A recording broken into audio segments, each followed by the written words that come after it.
오늘 누가복음 16장입니다.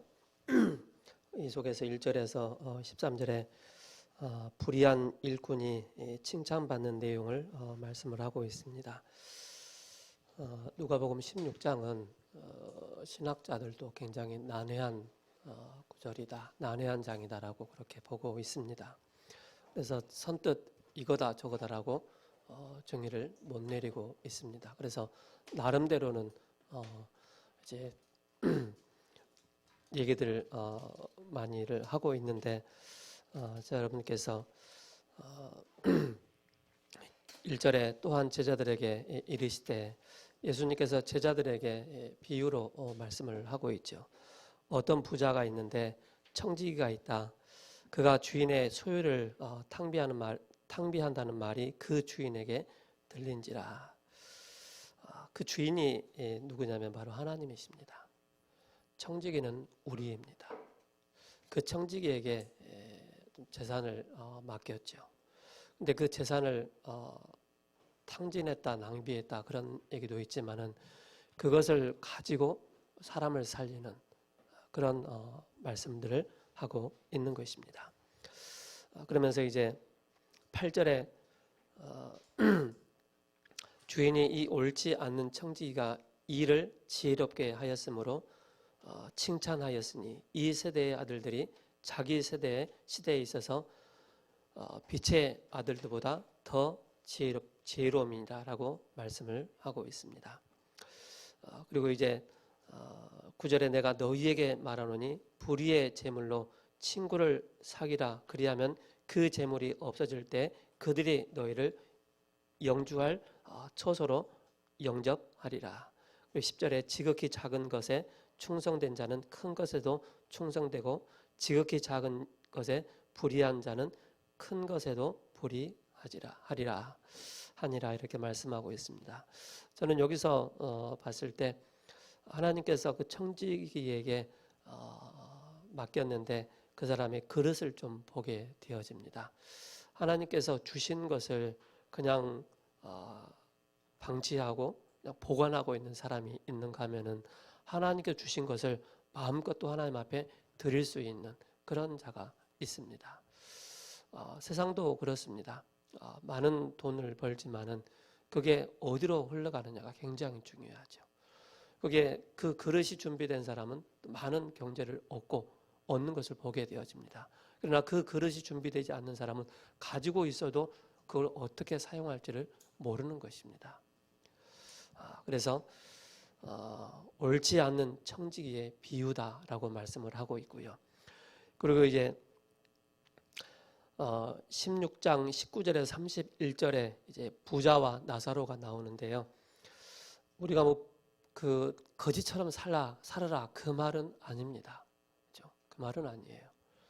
또 부자처럼 보고 모르고 실컷 막 허랑방탕하고 그냥 호화로이 잔치하다가 그냥 똘랑 지옥 간다 그 말은 또 아닌 것 같아요. 그래서 좀 살펴보면은 거지 나사로는 죽어서 천국 하나님 품으로 갔지만은 뭘 놓쳤어요? 신무권세를 놓친 거예요. 하나님의 것을 놓쳐버리니까 그렇게 되는 거예요. 부자 나사로는 다 가졌지만은 뭘 몰라요? 영혼이 있음을 모르는 거예요. 지옥도 있음도 모르고 천국이 있음도 모르는 거예요. 그렇죠? 그에게는 생명이 있음도 모르는 거예요. 그에겐 참 평안이 없는 거예요. 그러다 보니까는 영적인 사실을 모르니까는 호화로이 잔치하다가 결국 지옥에 가는 것입니다. 그러면서 후대들이 이 지옥에 오지 않도록 좀 부탁해달라고 얘기를 하고 있지 않습니까? 올 수도 없고 갈 수도 없다라고 말씀하고 있죠. 이번 주 성구 암송이 히브리서 9장 27절입니다. 한 번 죽은 것은 사람에게 정한 것이요 그 이후에 심판이 있을 것이다 라고 말씀을 하고 있습니다.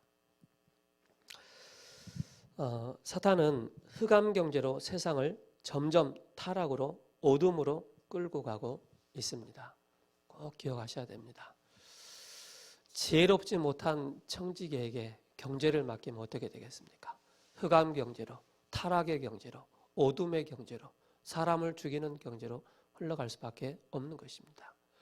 지혜롭고 총명한 전도자에게 우리 산업인들에게 이 경제를 주신다면은 빛의 경제를 주신다면은 마음껏 하나님 앞에 드릴 수 있는 그런 각오와 그 중심이 있어야 되겠죠. 그래서 역대상 29장 10절에서 14절에 말씀하고 있습니다.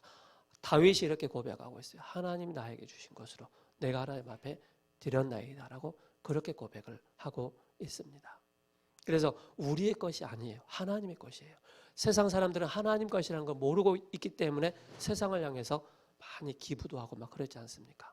하나님께서 우리에게 빛의 경제를 주셨다면 하나님께서 우리에게 주셨기 때문에 우리는 당연히 하나님 앞에 드릴 수밖에 없는 것입니다.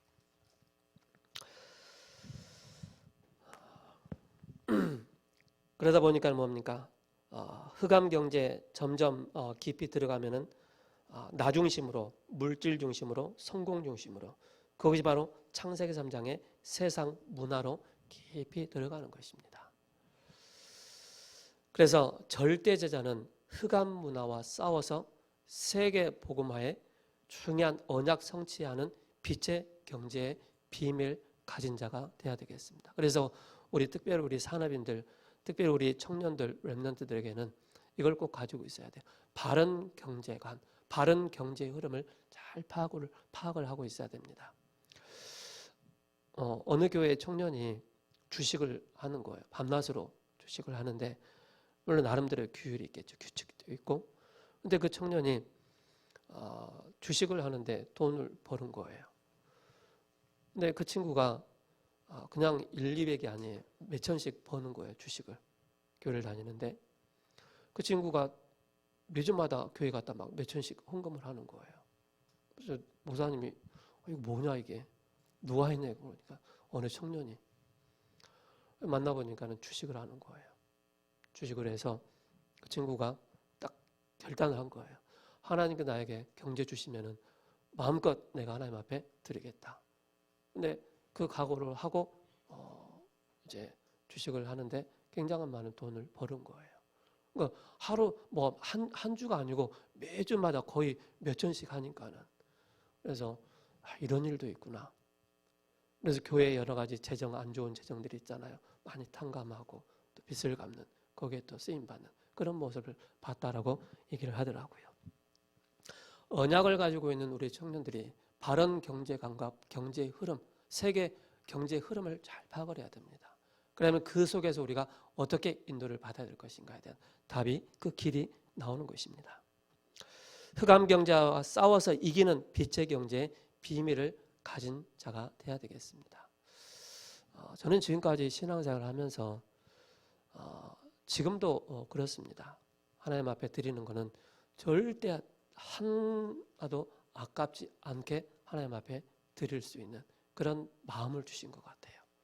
그래서 언제든지 하나님 앞에 드리는 그런 자세와 그런 걸 가지고 있습니다. 그래서 성공한 사람은 이 세상에 보면 한 10% 정도밖에 안 돼요. 그리고 그 외에 한 90%는 거의 어렵습니다. 그 어렵다는 것은 가난하지요, 무능하지요, 무지하지요. 그죠? 흐름을 모르니까, 흐름이 끊겨 있으니까. 그 속에서 30%에서 40%는 헌금할 정도도 헌금할 수 있는 그 경제도 없는 거예요. 그렇죠? 그래서 우리가 약 40%는 또 포기한 상태다라고 말씀을 하고 있습니다. 성공한 사람들도 불신자와 같은 방법으로 성공한 사람들이 참 많이 있습니다. 근데 거기 이 성공한 사람들이 특징이 있어요. 뭐냐면은 그들이 분명한 천명을 딱 가지고 있어요. 소명과 사명을 가지고 있어요.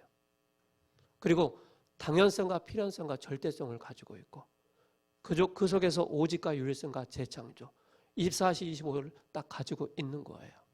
근데 그 위에가 없는 거예요. 그 밑에가 없는 거예요. 그걸 가지고 막 열심히 성공자로서 돈을 버는데 어느 날 개인의 한계가 오고 영적인 문제가 오니까는 또 무너지는 거예요. 그래서 우리 청년들은 이 21가지가 완전히 우리 청년들에게 딱 각인돼야 돼요. 그래서 제일 먼저 138로 시작해서 마지막 그 138이 각인 뿌리 체질되어지는 그 안에서 모든 것이 이루어질 수 있도록 하는 것입니다. 그래서 저 여러분들 누가 봐도 저 사람은 성공자이구나. 그냥 겉으로 봐서는 성공자인데 안을 보니까 너무나도 꽉 차 있는 거예요. 찰져 있다라고 얘기하잖아요. 그죠? 그런 의미로. 그래서 그동안에 각인되고 뿌리 내리고 체질되어 있는 그것이 굉장히 중요합니다. 무엇을 우리가 듣고 보고 또 우리가 무엇을 선택하느냐가 굉장히 중요하죠. 여러분들 하나님께서 한번 테스트해보라, 시험해보라라고 말씀을 하고 있지 않습니까? 하나님은 절대 우리에게 헛된 것으로 주시지 바른 것을 우리에게 주시는 것입니다.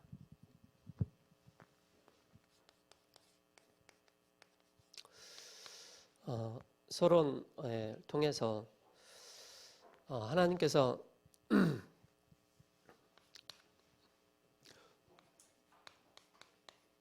원래 인간에게 모든 걸 다 주셨습니다.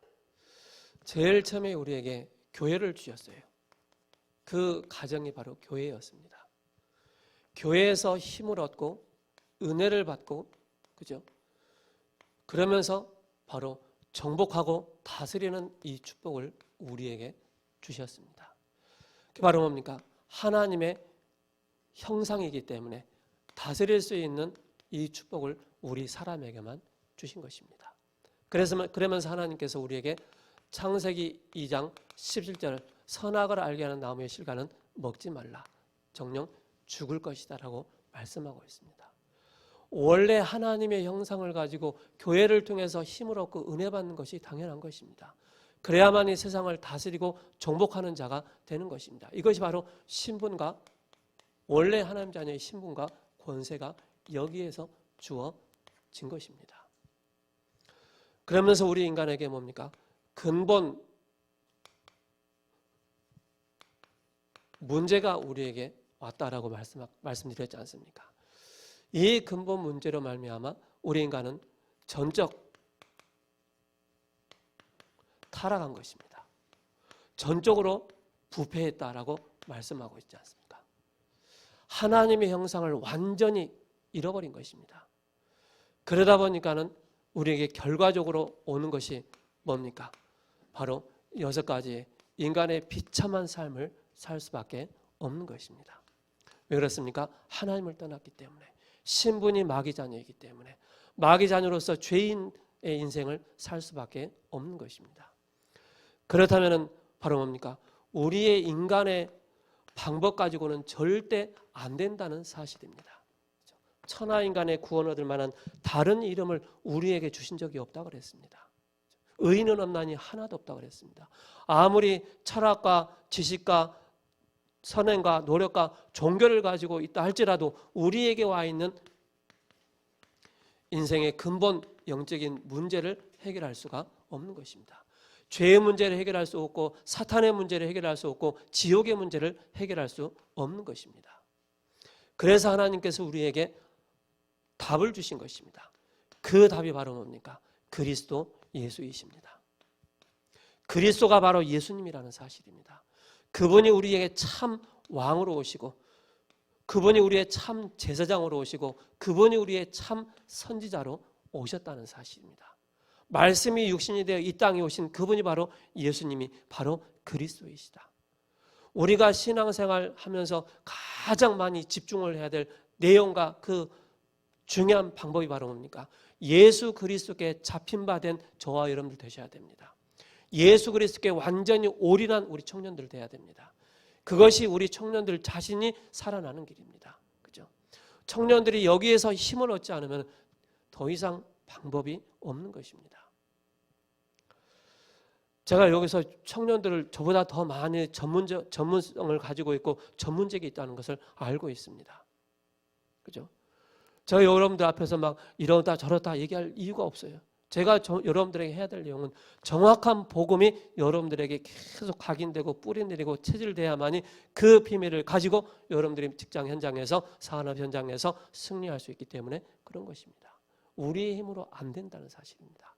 그래서 7명의 렘넌트들의 특징이 바로 뭡니까? 오실 메시아, 오신 그리스도에 대한 정확한 답을 가지고 그들이 인생의 여정을 가게 되는 것입니다. 미리 갖고 가는 것입니다. 미리 보고 미리 누릴 수 있는 이 축복을 바로 뭡니까? 오실 메시아, 오신 그리스도 이 한 분 붙잡았는데 그 안에 모든 것이 다 있음을 알게 된다는 사실입니다.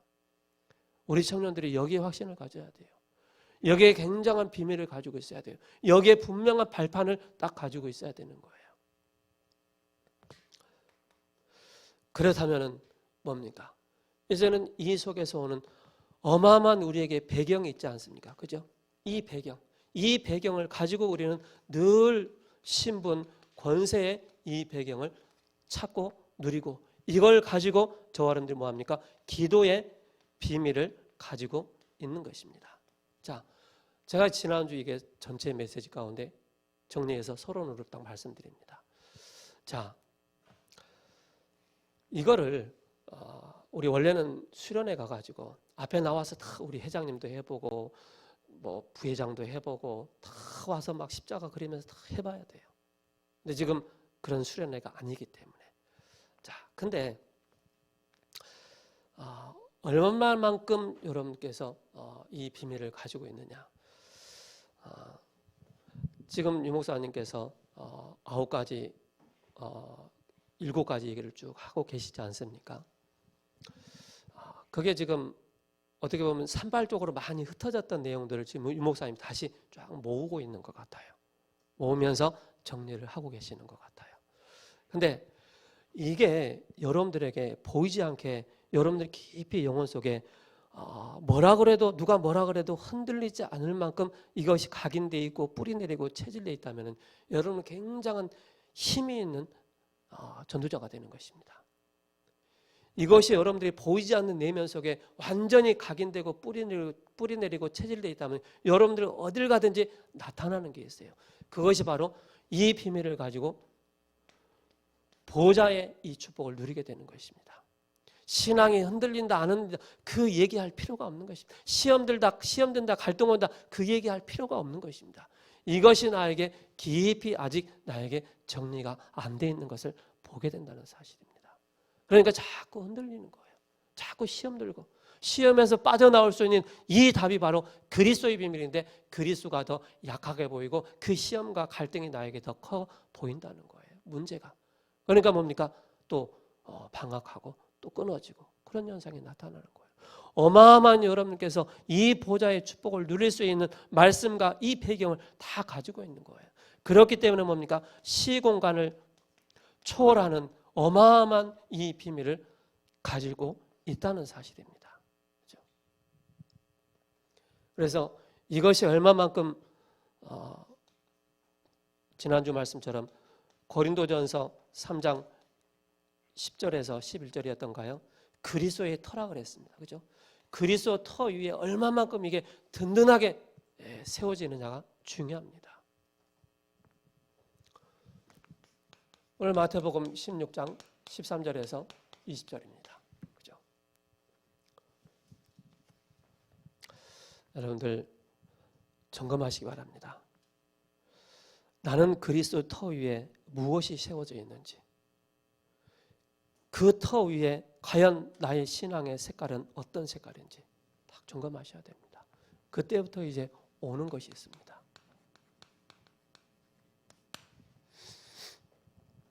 그때부터 오는 것이 뭐냐? 자, 이걸 충분하게 누리고 있다면 이때부터 하나님이 쓰시는 일꾼입니다. 누구를 사용하느냐? 그리스도의 터 위에 든든히 복음이 딱 세워져 있는 그 사람을 하나님께서 사용하시는 것입니다. 그래서 여러분께서 확실하게 딱 점검을 하시고 나는 아직 덜 돼 있구나. 복음에 깊이 집중하시기 바랍니다. 자, 첫 번째 하나님이 쓰시는 일꾼은 누구냐? 바로 예수님이 그리스도라는 사실을 아는 자입니다. 예수님이 그리스도라는 사실을 아는 자를 하나님이 사용하십니다. 그래서 주라는 뜻은 예수님 당신은 나의 그리스도이십니다. 그렇죠? 이걸 정확하게 아는 사람입니다. 나의 주인 되시고 내 인생의 모든 해답 되시는 그분은 바로 나의 하나님 되시고 나의 구주가 되시고 나의 바로 인생의 모든 문제 해결자이십니다. 이 비밀을 아는 자를 하나님께서 사용하십니다. 그래서 요한복음 1장 1절에서 3절입니다. 말씀이 이 땅에 말씀으로 오신 예수 그리스도. 빌립보서 2장 2절에 5절에서 11절입니다. 너희 안에 이 마음을 품으라. 곧 그리스도 예수의 마음이니 그는 근본 하나님의 본체시다. 하나님이 그를 지극히 높여 모든 이름 위에 뛰어난 그 이름을 우리에게 주셨습니다. 그래서 그리스도를 정확하게 아는 자를 하나님은 사용하십니다. 그래서 요한복음 10장 30절에 나와 아버지는 하나이다. 그래서 아까 말씀드렸던 것처럼 예수님이 바로 참 왕 되시고 참 제사장 되시고 선지자라는 이 사실을 정확하게 아는 자, 그분만이 우리 인생의 모든 해답이다라는 답을 가진 자를 하나님은 사용하십니다. 두 번째, 하나님께서 주님이 이미 주신 축복을 아는 자입니다. 이 사람을 하나님은 사용하십니다. 어떤 사람은 막 하나님 앞에 귀하게 쓰임받는 사람이 있는데 나는 왜 안 될까? 빨리 하나님이 쓰시는 일꾼은 누구? 어떤 사람이냐? 주님이 주신 축복을 바로 아는 자를 하나님이 사용하십니다. 그것이 바로 마태복음 16장 18절에서 19절입니다. 그렇죠? 뭡니까? 반석 위에 내가 내 교회를 세울 것이다. 음부의 권세가 너를 이기지 못할 것이다. 쉽게 말해서 하나님 자녀된 이 신분, 그죠? 반석 위에 그리고 권세를 누릴 수 있을 만한 그런 사람입니다. 아버지가 부부가 남녀가 결혼해서 자녀를 낳잖아요. 그 자녀가 태어나면 그 아버지 엄마 정확하게 알잖아요. 그 품 안에 있는 아이는 덜 행복합니다. 자유롭습니다. 평안합니다. 그렇죠? 우리가 그리스도로 말미암아 새 생명을 얻었기 때문에 그리스도 안에 하나님 자녀로서의 이 축복을 계속 확인하고 누리는 것입니다. 이 비밀을 가진 자, 음부의 권세가 너를 이기지 못할 것이고 천국 열쇠를 내게 줄 것이다. 주셨다라고 말씀하고 있습니다.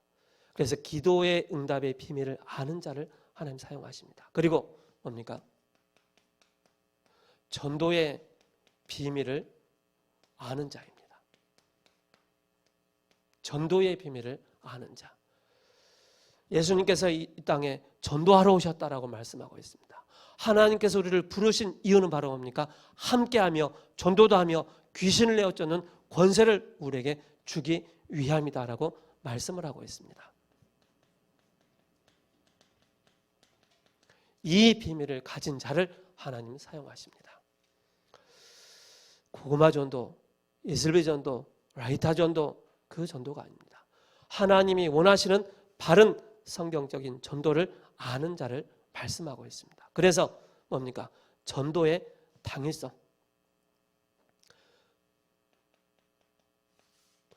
전도의 당연성, 그죠? 전도의 뭡니까? 필연성, 전도의 절대성을 아는 자입니다. 아마 몇 주 동안 여러분들에게 굉장한 많은 내용들이 전달될 것입니다. 그걸 여러분 다 개인하게 해석하시기 바랍니다. 왜 그렇습니까? 이 천국 복음이 땅 끝까지 전거된 이후에 끝이 올 것이다. 다른 이로서는 구원 얻을 수 없나니 천하 인간의 구원 얻을 만한 다른 이름을 우리에게 주신 적이 없다라고 말씀하고 있습니다. 디모데후서 2장 9절에 하나님의 말씀은 그 어떤 곳에서도 매이지 않는다라고 말씀을 하고 있습니다. 자, 그리고 네 번째, 하나님이 쓰시는 일꾼은 누구냐? 하나님이 주신 권세를 아는 자입니다. 하나님이 주신 권세를 아는 자. 하나님이 자녀에게 이미 권세를 줬음에도 불구하고 그 권세를 사용하지 못해서 자꾸 원망과 상처와 시험과 갈등과 문제 가운데 빠지고 있다면 어떻게 되겠습니까? 마귀는 우는 사자처럼 두루다니며 샘결자를 찾고 있는데 그 속에서 방황하고 헤매버리면 어떻게 되겠습니까? 그 모든 것을 뛰어넘고 이길 수 있는 자녀된 권세를 우리에게 주셨다는 사실입니다. 요한일서 5장 18절에 악한 자가 우리를 만지지도 못할 것이다 라고 말씀하고 있습니다. 골로새서 1장 13절에 그가 우리를 흑암의 권세에서 건져내사 그의 사랑의 아들 나라로 옮기셨다라고 말씀하고 있습니다. 우리가 흑암 가운데 매여 있을 수밖에 없는 우리였는데 그 흑암 가운데 우리를 건지신 그 예수님께서 우리에게 어마어마한 권세를 주신 것입니다. 당연히 뭡니까? 기도의 비밀을 아는 자야 되겠죠. 그래서 영접하는 자고 그 이름을 믿는 자들에게는 하나님의 자녀가 되는 권세를 주셨으니 누가복음 10장 19절에 뱀과 정갈을 밟으며 원수의 모든 능력을 제할 권세를 주셨다고 그랬습니다. 여러분께서 이거를 24시 선포하셔야 됩니다. 24시. 보고 듣고 모든 것이 생각나는 것이 바로 24시 여러분께서 권세를 사용하셔야 됩니다. 자, 예를 들어 저는 한 2년, 한 15년 정도는 끊임없이 예수 권세를 선포한 것 같아요. 그리고 나서 지금은 그런 막 이를 악물고 막 쭉 막 영적 싸움 많이 했거든요. 근데 지금 딱 시간 지나고 나니까 나타나는 게 있어요. 좀 지나고 나니까 그렇게 막 영적 싸움 하지 않았는데도 흑암이 확 무너지는 것을 보게 돼요. 이미 권세를 소유한 자로서 누리고 선포하는, 이게 완전히 뿌리 내렸기 때문에 우리의 구원받은 자의 대적이 어떤 존재인가를 알고 있기 때문에, 구원받은 자의 원수가 어떤 존재인지 알고 있기 때문에, 그죠? 그리스도의 권세를 얼마만큼 선포하고 사용하느냐에 따라 우리의 신앙의 높낮이는 없지만은 달라지는 거예요. 그래서 여러분들이 이걸 꼭 기억하셔야 됩니다. 자, 두 번째로 이 비밀을 아는 자가 이제 어디로 갑니까? 현장으로 가게 되는 것입니다.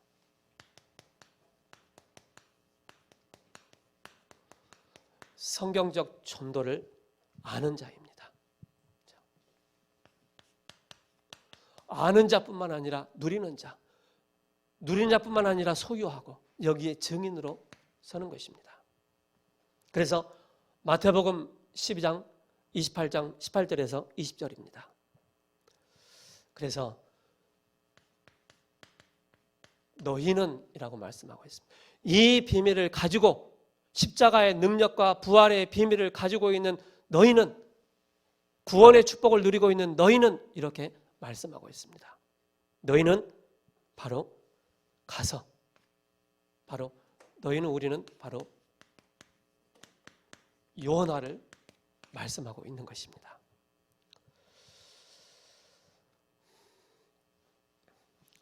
그리고 너희는 가서 어디로 가야 되겠습니까? 그죠? 현장이죠. 바로 지역화입니다. 이 비밀을 가진 너희는 가서, 그래서 너희는이란 말은 쉽게 말해서 완벽한 복음을 아는 자, 그죠? 오직의 이 비밀을 아는 자입니다. 그리고 가서라고 말씀하고 있습니다. 현장에는 이미 예비를 해놓은 사람이 있기 때문에 희어져 추수할 곳은 많되 일꾼이 적다라고 말씀하고 있습니다. 그래서 구원받은 너희는 지역화를 가서 말씀하고 있습니다. 쉽게 말해서 여러분들의 직장이 될 수 있고 산업 현장이 될 수 있고 237이 될 수가 있는 것입니다. 모든 족속으로 바로 제자를 삼으라라고 말씀하고 있습니다. 그래서 지역화를 넘어서 우리는 제자화의 축복을 누리는 것입니다. 그래서 현장에서 사람을 찾아서 차별하지 말고 구별을 해서 제자를 찾고 세우는 것입니다. 그곳에 중요한 하나님이 원하시는 시스템을 세워 나가는 것입니다. 영생주기로 작정된 자가 그 현장에 있기 때문에 그런 것입니다. 그래서 시스템을 움직일 만한 너희는 제자를 찾아라라고 말씀하고 있습니다. 세례를 주고 뭡니까? 바로 전도화입니다. 교회화라고 볼 수가 있습니다. 교회화되지 않는 사람은 절대 될 수가 없습니다. 그리고 가르쳐 지키게 하라. 바로 뭡니까? 재생산입니다. 재생산의 이 축복을 누리게 되는 것입니다. 그래서 매주마다 우리가 인도받아야 할 내용이 바로 뭡니까? 강단의 흐름을 아는 너희는, 강단의 말씀을 붙잡고 있는 너희는 가서 제자를 삼아 세례를 주고 가르쳐 지키게 하라라고 말씀을 하고 있는 것입니다. 자, 그렇다면은 이 비밀을 소유한 너희는, 그럼 우리는 성경 쪽으로 들어가야 되잖아요. 그죠? 사도행전 1장을 통해서 정리를 해야 되겠습니다. 여러분들 138로만 알고 있잖아요. 그죠? 자,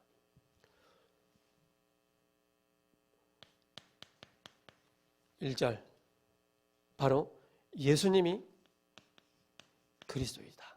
그렇죠?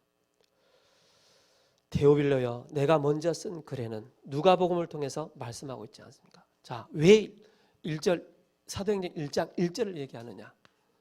사도행전 5장 42절에 말씀하고 있습니다.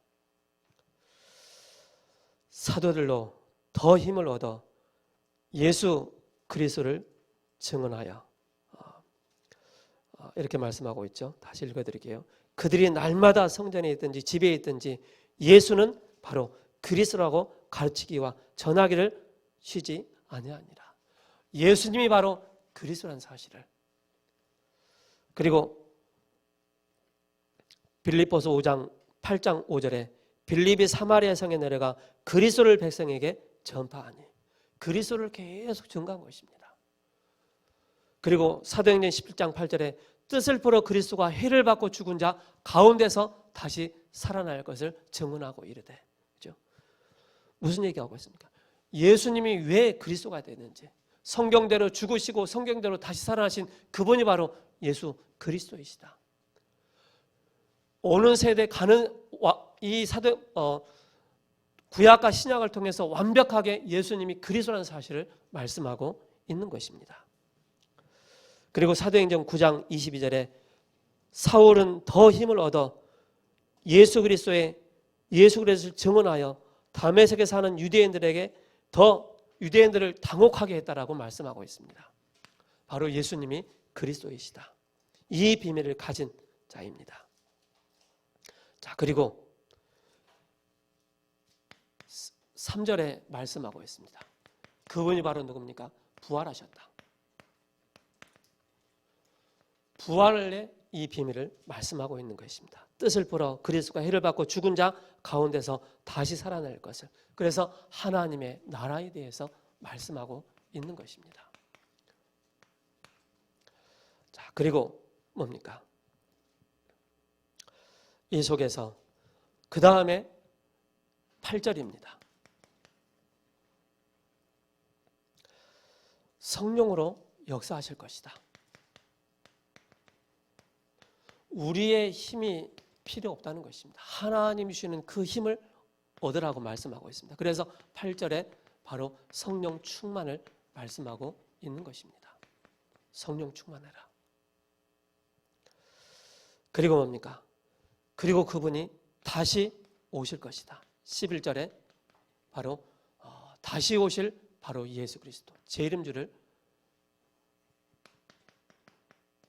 약속하고 있습니다. 그게 바로 시간표입니다. 그래서 여러분들이 5개로 딱 나눈 것입니다. 근데 요즘에는 뭐예요? 1절, 3절, 8절 얘기하고 있잖아요.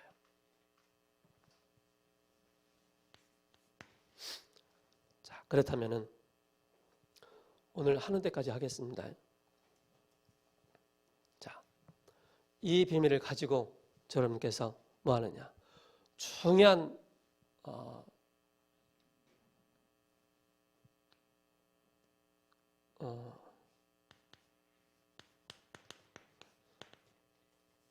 다섯 가지 중요한 기초를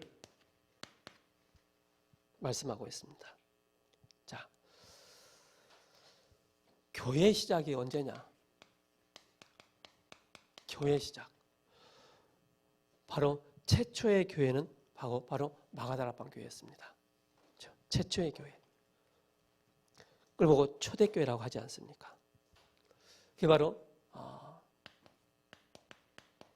마가다락방이다. 그래서 사도행전 2장 1절에서 47절입니다. 이것이 바로 뭐냐? 바로 다락방을 말씀하고 있는 것입니다. 다락방. 두 번째는 뭐냐? 사도행전 2장에는 5가지 응답이 있지 않습니까? 바로 오순절 마가다락방에 불같은 바람 같은 성령의 역사가 일어나고, 그러면서 중요한 선교의 전도의 문이 열리고 말씀이 성취되어지고 계속 그 응답이 오지 않습니까? 그 속에서 이제는 교회의 시작이요, 교회 확산입니다. 그 확산이 어떻게 일어나느냐? 바로 사도행전 11장 19절에서 30절입니다. 그것이 바로 중요한 팀 사역입니다. 팀 사역은 3개가 있습니다. 팀 사역이 있고, 팀 사역 전도가 있고, 팀 사역 현장 팀 사역이 있습니다.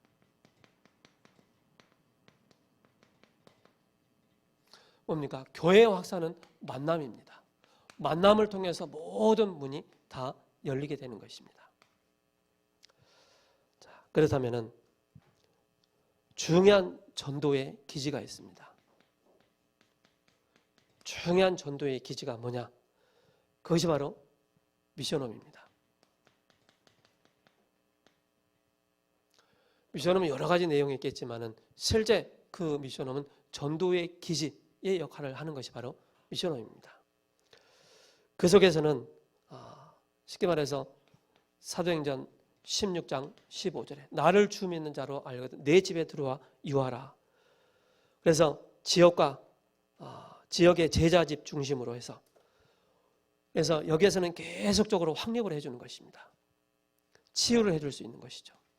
그리고 전도의 중요한 뿌리입니다. 전도의 깊은 뿌리가 뭐냐? 그것이 바로 전문사역입니다. 전문사역의 중요한 응답이 이 안에 나타나는, 여러분들의 업이, 여러분들의 기능이 세계복음화의 중요한 전도의 뿌리를 내릴 수가 있는 것입니다. 그래서 사도행전 18장 1절에서 4절입니다. 업이 같음으로 바울과 브리스길라 아굴라 그 부부가 업이 딱 같은 거예요. 이걸 가지고 전문화를 시키고 세계화를 시키고 복음화까지 갈 수 있어야 되는 것입니다. 그래서 세계화까지를 시켰는데 복음화가 안 되면 그건 복음화가 안 되는 거예요. 자, 5번째. 중요한 이제는 전도의 열매가 나오게 되는 것입니다. 그 전도의 열매가 바로 지교회입니다.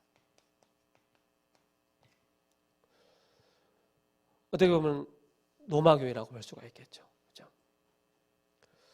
그 로마서 16장 1절에서 27절입니다. 그렇죠? 여기에는 35명 정도가 나옵니다. 그 사람들이 완전히 세계복음화에 올인한 사람들입니다. 자, 그렇다면은 오늘 강단을 통해서 결론으로 지난주하고 이번 주하고 그 다음 주 계속 중요한 내용 나오기 때문에 여러분께서 완전히 이걸 가지고 방향을 흐름을 딱 타시고 완전히 여러분 거 만드셔야 됩니다. 자, 본인과 배우자 후대들이 해야 할 부분이 있습니다. 현실 문제로 다가와 있습니다. 많은 사람이 성공했는데 숨은 문제가 있습니다. 눈에 안 보이는 흐름이 있습니다. 눈에 안 보이는 중요한 흐름이 있다라고 말씀하고 있습니다. 그게 바로 요셉과 요게벳이었습니다. 이 사람들이 흐름을 바꾸는 자들이었습니다. 흐름을 바꾸는 자들이었다.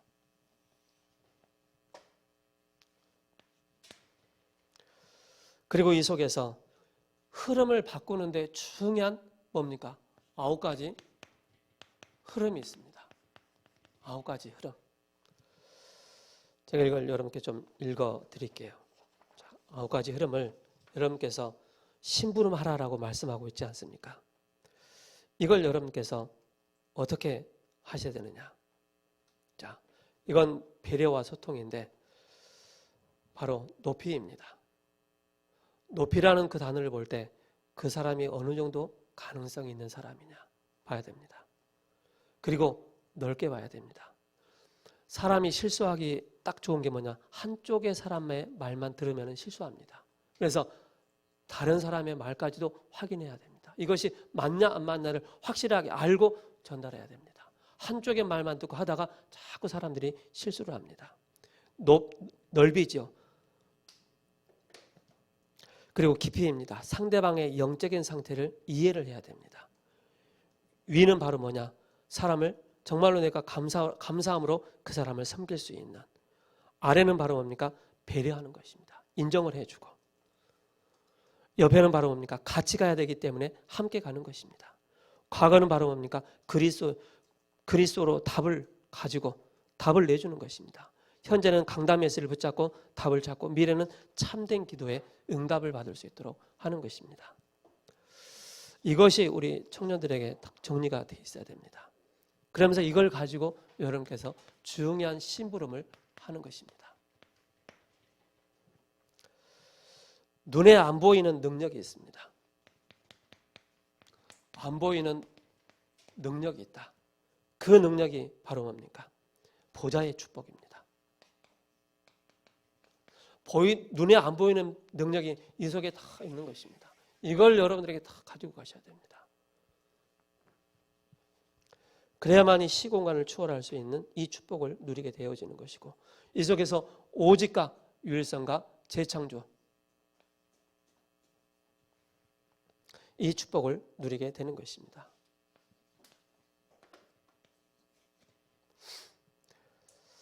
그래서 우리 산업인들이 우리 청년들이 0.1% 그죠? 0% 속에 들어갈 수 있을 만큼 전문화, 세계화, 복음화. 자, 눈에 안 보이는 미래입니다.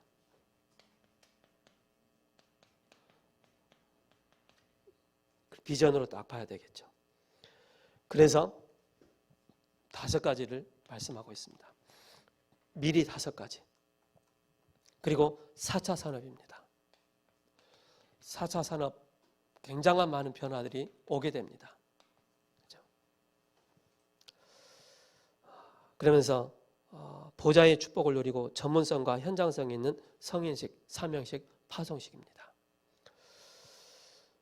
결론으로 뭡니까? 하나님께서 우리에게 주신 경제, 그죠?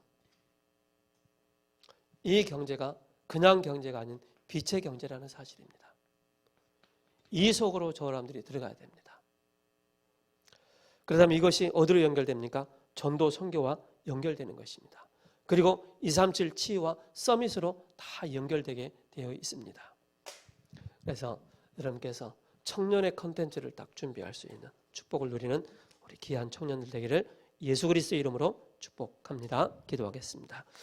살아계신 하나님 감사합니다. 눈에 안 보이는 흐름과 능력과 미래를 보고 인도받는 우리 청년들 되게 하옵소서. 보이지 않는 영적인 내면 속에 청년의 중요한 컨텐츠가 든든하게 세워지는 축복을 허락하여 주옵소서. 우리 주 예수 그리스도 이름으로 감사하며 기도합니다. 아멘.